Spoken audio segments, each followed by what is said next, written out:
Yeah, actually, four. This is my fourth signature guitar with Epiphone, the electric blue. So we started out with the Spaceman. It was about 6 or 8 years ago, and every 2 years we've done roll out a new signature model. The second one was a White Lightning Les Paul, and then I did the White Lightning Explorer, and now we've got the electric blue Les Paul.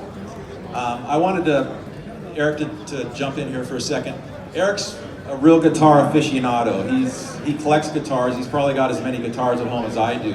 And when we're on I tell everybody, I probably have a better guitar collection than most guitars. That's true. He really does. So Eric has a lot to say. He has a lot of opinions about guitars. So when we're on the road, we'll start talking guitars. I'll ask Eric, if I do a new signature model, what would you do?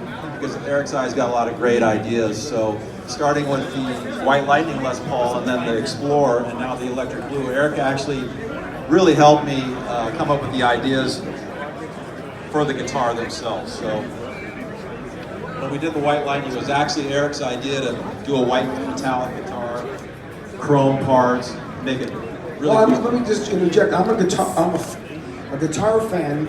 I got a lot of Gibsons, and I'm not just saying that. I do have them. But SGs are my favorite of the Gibson guitar. I have a lot of Les Pauls too, but I'm a car fanatic as well. And anyone that's into cars, especially if you go over to Europe and they have the big car shows over there, all the German cars, they're really into detail. Like you see like the blue knobs and the little detail appointments. That to me, they say the devil's in the details, and it's true. And so I always would try to impart to Tommy, guitars from a distance kind of look the same, but if you make your guitar unique and have detailed appointments, that's what's going to set it apart and make it special and unique. So Tommy told me he wanted to do a blue color guitar, and a friend of mine who's actually playing drums in Aerosmith right now, Johnny Douglas. He was a drum tech and made all those custom drum kits for Frank Beard, ZZ Top, Alex Van Halen, Joey Kramer, Tico Torres, a lot of people. But he's also a great painter and artist. So I knew he was very creative and could get the color paint that Tommy wanted. So he said, reach out to this guy, tell him what you want, and here we are. And so it was a little bit of a process though. Eric introduced me to Johnny Douglas.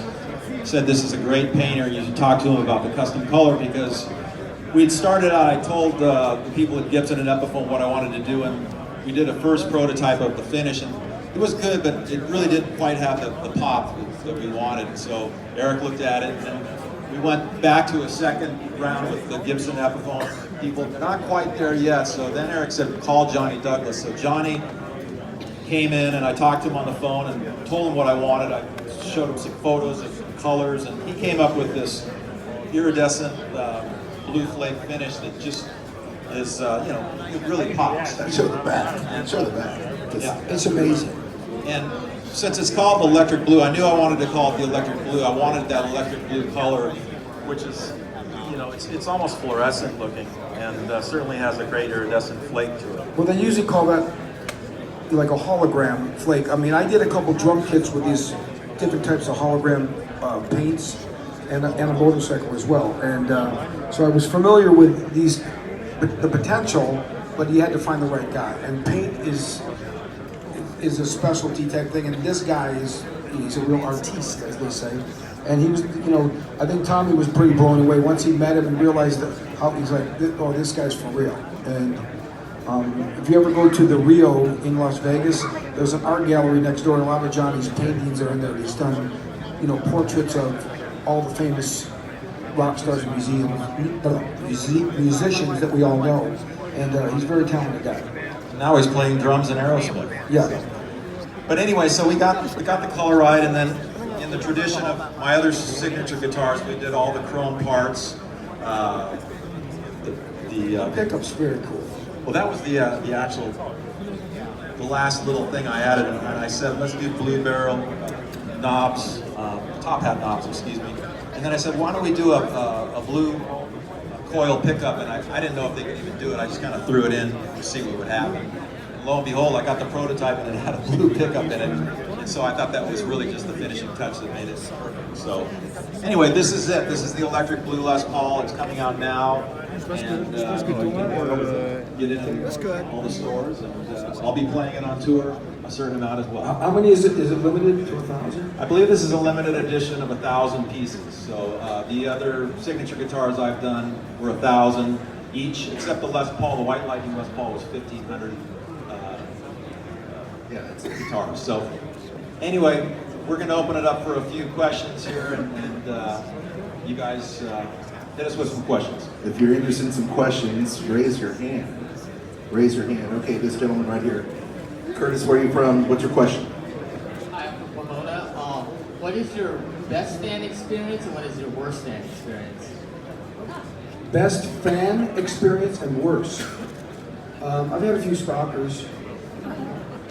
So that would be the worst one, the stalkers. Maybe the best one, I don't know if I should tell you their names, the girls' names, but pretty good. Any other questions? No, but the best fan experience. I'm single these days, so it's okay. I would say the best fan experience is we have a unique fan base called the Kiss Army, as you all know. And I have to say, I've become friends on a personal basis with a lot of people that I met because they were fans of the band. You find out you have some things in common with them. You know, I mean, Tommy and I are both big music fans. We're no different than anybody else. We grew up loving all the same bands and music that many of you did. And so there's a common thing that we all relate to. And then you find out you have other common interests with some of the people. And the bottom line is we have the most dedicated, loyal fans that any band could ever wish to have. You know, I think the other cool thing is every year we do the Kiss Cruise. And we've been so lucky to have our own cruise. We're doing it the 10th year this year. It's really over the top, a lot of fun. So if you ever get a chance, if you haven't been on the Kiss Cruise, it's a lot of fun. Questions? Who's got a question? Nobody? Yes, Chris. All right, Chris wants to know your neck profile on that Les Paul. About the neck profile. Hi, Carmen. The neck profile on this guitar is more of a, probably a 59 profile.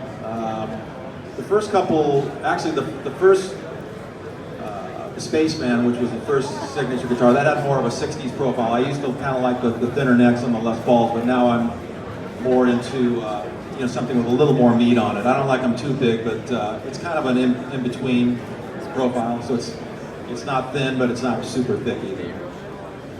All right. Questions for the peanut gallery?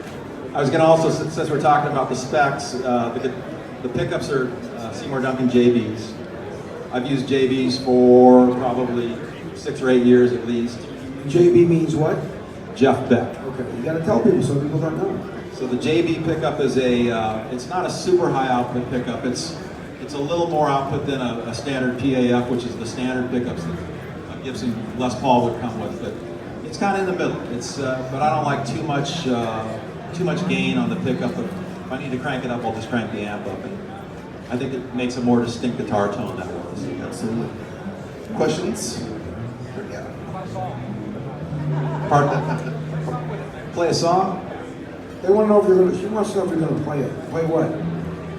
Oh, anything. I decided that they asked me if I'd play today. There's so many people playing at the NAMM show. You guys, I think it's maybe you get enough of that already, so you don't need to see us if we're playing. Besides, come see us on tour. Any other questions? We have maybe time for one more question. Yeah. He looks like Wolverine. How's it going, guys?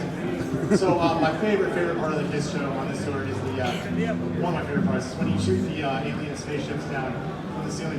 What's it like for you guys performing in that crazy environment with all those explosions and everything going on? How do you concentrate on the music? Well, first of all, what he's talking about is during my guitar solo, I have the rockets that shoot from the guitar, and I always did that. Ace, obviously, that was one of his things to begin with. But on this tour, we have a kind of a finale, and I do kind of a rapid fire thing that happens towards the end of the solo, and it's pretty cool, and everything blows up. And we have this lighting rig where the different lighting pods come down, and then they resemble spaceships. So I'm shooting the lighting pods. They all go kind of crashing and blowing up. So it's a pretty cool effect, and you definitely have to see it.